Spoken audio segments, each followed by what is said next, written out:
He works in a sawmill. He works in a diphtheria pest house. He takes as pay from a farmer an aged mule, and aback this animal in the spring of the year 1849 he rides up through the latter-day Republic of Fredonia into the town of Nacogdoches. The Reverend Green had been playing to a full house daily as long as the rain had been falling, and the rain had been falling for 2 weeks. When the kid ducked into the ratty canvas tent, there was standing room along the walls, a place or two, and such a heady reek of the wet and bathless that they themselves would sally forth into the downpour now and again for fresh air before the rain drove them in again. He stood with others of his kind along the back wall. The only thing that might have distinguished him in the crowd was that he was not armed. "Neighbors," said the Reverend, "he couldn't stay out of these here hell holes right here in Nacogdoches." I said to him, "You gonna take the Son of God in there with you?" And he said, "Oh, no. No, I ain't." And I said, "Don't you know that he said, I will follow you always, even until the end of the road?" Well, he said, "I ain't asking nobody to go nowheres." And I said, "Neighbor, you don't need to ask. He's a-going to be there with you every step of the way, whether you ask it or you don't." I said, "Neighbor, you can't shadow him. Now, are you going to drag him into that hellhole yonder?" You ever see such a place for rain? The kid had been watching the Reverend. He turned to the man who spoke. He wore long mustaches after the fashion of teamsters, and he wore a wide-brimmed hat with a low, round crown. He was slightly wall-eyed, and he was watching the kid earnestly, as if he'd know his opinion about the rain. "I just got here," said the kid. "Well, it beats all I ever seen." The kid nodded. An enormous man dressed in an oilcloth slicker had entered the tent and removed his hat. He was bald as a stone, and he had no trace of beard, and he had no brows to his eyes, nor lashes to them. He was close on to 7 feet in height, and he stood smoking a cigar even in this nomadic house of God, and he seemed to have removed his hat only to chase the rain from it, for now he put it on again. The Reverend had stopped his sermon altogether.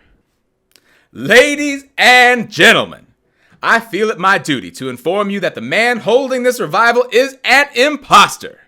He holds no papers of divinity from any institution, recognized or improvised.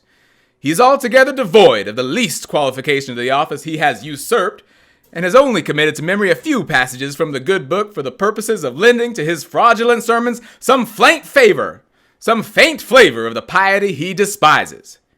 In truth, the gentleman standing here before you posing as a minister of the Lord is not only totally illiterate, but is also wanted by the law in the states of Tennessee, Kentucky, Mississippi, and Arkansas."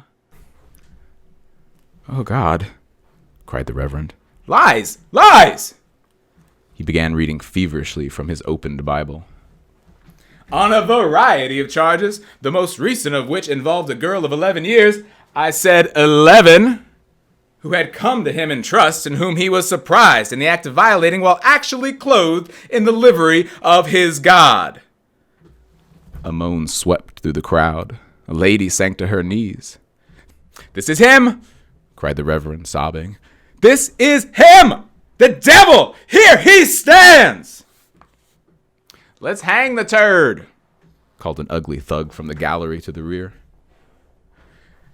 "Not 3 weeks before this, he was run out of Fort Smith, Arkansas, for having congress with a goat. Yes, lady, that is what I said. Goat. Why, damn my eyes if I won't shoot the son of a bitch," said a man, rising at the far side of the tent, and drawing a pistol from his boot, he leveled it and fired. The young teamster instantly produced a knife from his clothing and unseamed the tent and stepped outside into the rain. The kid followed. They ducked low and ran across the mud toward the hotel. Already gunfire was general within the tent, and a dozen exits had been hacked through the canvas walls, and people were pouring out. Women screaming, folk stumbling, folk trampled underfoot in the mud. The kid and his friend reached the hotel gallery and wiped the water from their eyes and turned to watch.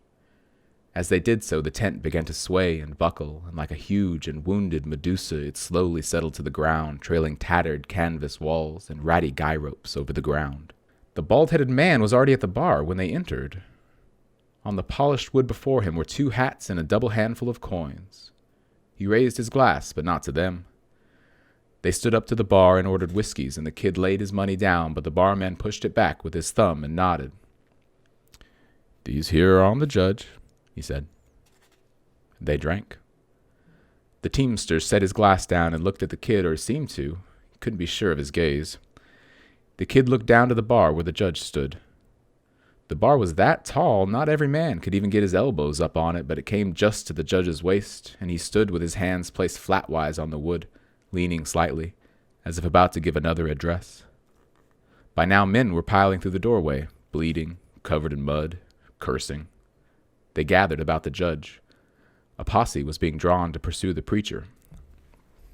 "Judge, how'd you come to have the goods on that no account?" "Goods," said the judge. "When was you in Fort Smith?" "Fort Smith."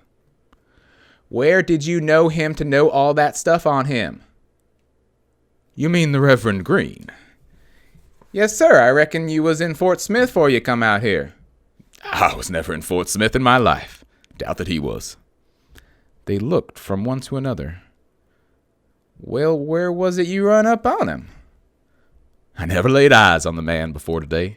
Never even heard of him." He raised his glass and drank. There was a strange silence in the room. The men looked like mud effigies.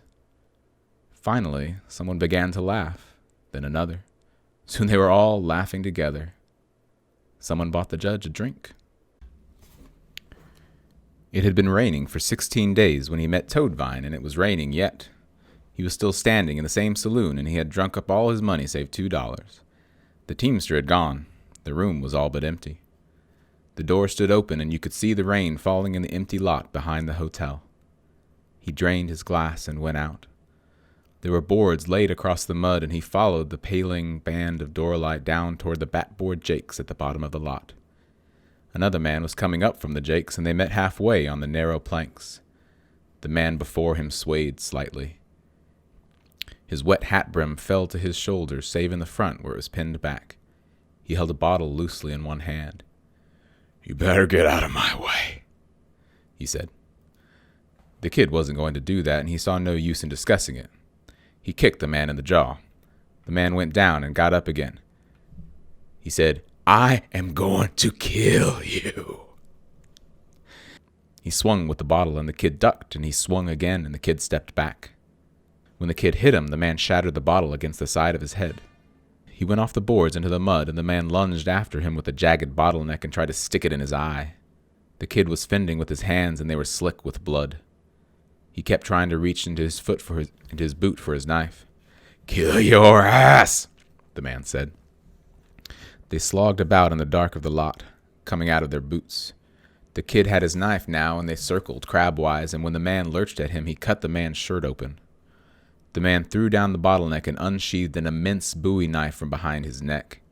His hat had come off, and his black and ropey locks swung about his head, and he had codified his threats to the one word "kill" like a crazed chant.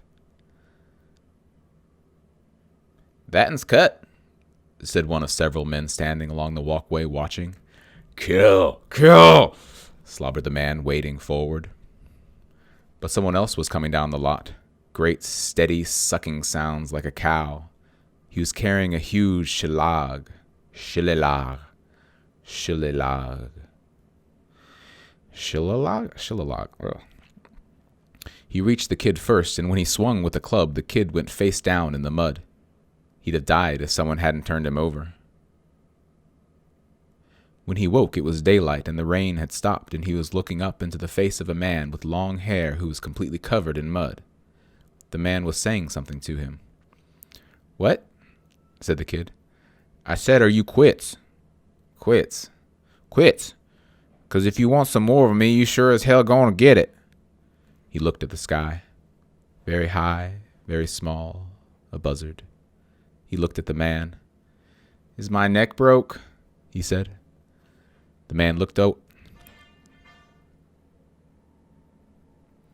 The man looked out over the lot and spat and looked at the boy again. "Can you not get up?"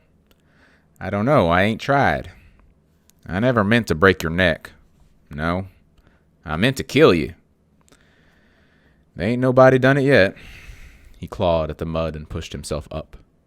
The man was sitting on the planks with his boots alongside him. "There ain't nothing wrong with you," he said. The kid looked about him stiffly at the day. "Where's my boots?" he said. The man squinted at him. Flakes of dried mud fell from his face. "I'm gonna have to kill some son of a bitch if they got my boots." "Yonder looks like one of them." The kid labored off through the mud and fetched up one boot. He slogged about in the yard, feeling likely lumps of mud. "This your knife?" The man squinted at him. "Looks like it," he said. The kid pitched it to him, and he bent and picked it up and wiped the huge blade on his trouser leg. "Thought somebody done stole you," he told the knife. The kid found his other boot and came and sat on the boards. His hands were huge with mud, and he wiped one of them briefly at his knee and let it fall again. They sat there side by side, looking out across the barren lot. There was a picket fence at the edge of the lot, and beyond the fence a boy was drawing water at a well, and there were chickens in the yard there. A man came from the dram shop door down the walk toward the outhouse. He stopped where they sat and looked at them, and then stepped off into the mud. After a while he came back and stepped off into the mud again and went around and on up the walk. The kid looked at the man. His head was strangely narrow, and his hair was plastered up with mud in a bizarre and primitive coiffure. On his forehead were burned the letters HT, and lower and almost between the eyes the letter F, and these markings were splayed and garish as if the iron had been left too long. When he turned to look at the kid could see that he had no ears. He stood up and sheathed the knife and started up the walk with the boots in his hand, and the kid rose and followed. Halfway to the hotel, the man stopped and looked out at the mud and then sat down on the planks and pulled on the boots, mud and all. Then he rose and slogged off through the lot to pick something up. "I want you to look here," he said, "at my goddamned hat." You couldn't tell what it was. Something dead. He flapped it about and pulled it over his head and went on, and the kid followed. The dram house was a long, narrow hall wainscoted with varnished boards. There were tables by the wall and spittoons on the floor. There were no patrons. The barman looked up when they entered, and a nigger that had been sweeping the floor stood the broom against the wall and went out. "Where's Sidney?" said the man in his suit of mud. "In the bed, I reckon." They went on. "Toadvine!" called the barman. The kid looked back. The barman had come from behind the bar and was looking after them. They crossed from the door through the lobby of the hotel toward the stairs, leaving varied forms of mud behind them on the floor. As they started up the stairs, the clerk at the desk leaned and called to them. "Toadvine!" He stopped and looked back. "He'll shoot you." "Old Sidney?" "Old Sidney." They went on up the stairs. At the top of the landing was a long hall with a window light at the end. There were varnished doors down the walls set so close they might have been closets. Toadvine went on until he came to the end of the hall. He listened at the last door and he eyed the kid. "You got a match?" The kid searched his pockets and came up with a crushed and stained wooden box. The man took it from him. "Need a little tinder here," he said. He was crumbling the box and stacking the bits against the door. He struck a match and set the pieces alight. He pushed the pile of burning wood under the door and added more matches. "Is he in there?" said the boy. "That's what we're fixing to see." A dark curl of smoke rose, a blue flame of burning varnish. They squatted in the hallway and watched. Thin flames began to run up over the panels and dart back again. The watchers looked like forms excavated from a bog. "Tap on the door now," said Toadvine. The kid rose. Toadvine stood up and waited. They could hear the flames crackling inside the room. The kid tapped. "You better tap louder than that. This man drinks some." He balled his fist and lambasted the door about 5 times. "Hellfire!" said a voice. "Here he comes." They waited. "Ah, you hot son of a bitch!" said the voice. Then the knob turned and the door opened. He stood in his underwear holding in one hand the towel he'd used to turn the doorknob with. When he saw them, he turned and started back into the room, but Toadvine seized him about the neck and rode him to the floor and held him by the hair and began to pry out an eyeball with his thumb. Fuck. He stood in his underwear holding in one hand the towel he'd used to turn the doorknob with. When he saw them, he turned and started back into the room, but Toadvine seized him about the neck and rode him to the floor and held him by the hair and began to pry out an eyeball with his thumb. The man grabbed his wrist and bit it. "Kick his mouth in," called Toadvine. "Kick it!" The kid stepped past them into the room and turned and kicked the man in his face. Toadvine held his head back by the hair. "Kick him," he called. "Oh, kick him, honey!" He kicked. Toadvine pulled the bloody head around and looked at it and let it flop to the floor, and he rose and kicked the man himself. 2 spectators were standing in the hallway. The door was coming completely afire and part of the wall and ceiling. They went out and down the hall. The clerk was coming up the steps 2 at a time. "Toadvine, you son of a bitch!" he said. Toadvine was 4 steps above him, and when he kicked him, he caught him in the throat. The clerk sat down on the stairs. When the kid came past, he hit him in the side of the head, and the clerk slumped over and began to slide toward the landing. The kid stepped over him and went down to the lobby and crossed to the front door and out. Toadvine was running down the street, waving his fists above his head crazily and laughing. He looked like a great clay voodoo doll made animate, and the kid looked like another. Behind them, flames were licking at the top corner of the hotel, and clouds of dark smoke rose into the warm Texas morning. He left the mule with a Mexican family that boarded animals at the edge of town, and he arrived there wild-looking and out of breath. The woman opened the door and looked at him. Need to get my mule," he wheezed. She looked at him some more. Then she called toward the back of the house. He walked around. There were horses tethered in the lot, and there was a flatbed wagon against the fence with some turkeys sitting on the edge looking out. The old lady had come back to the back door. "Nito!" she called. "Venga! Hay un caballero aquí! Venga!" He went down the shed to the tack room and got his wretched saddle and his blanket roll and brought them back. He found the mule and unstalled it and bridled it with the rawhide hackamore and led it to the fence. He leaned against the animal with his shoulder and got the saddle over it and got it cinched, the mule starting and shying and running its head along the fence. He led it across the lot. The mule kept shaking its head sideways as if it had something in its ear. As he passed the house, the woman came padding out after him. When she saw him put his foot in the stirrup, she began to run. He swung up into the broken saddle and chucked the mule forward. She stopped at the gate and watched him go. He didn't look back. When he passed back through the town, the hotel was burning and men were standing around watching it, some holding empty buckets. A few men sat horseback watching the flames, and one of these was the judge. As the kid rode past, the judge turned and watched him. He turned the horse as if he'd have the whole animal watch him too. As the kid rode past, the judge turned and watched him. He turned the horse as if he'd have the animal watch too. When the kid looked back, the judge smiled. The kid touched up the mule, and they went sucking out past the old stone fort along the road west.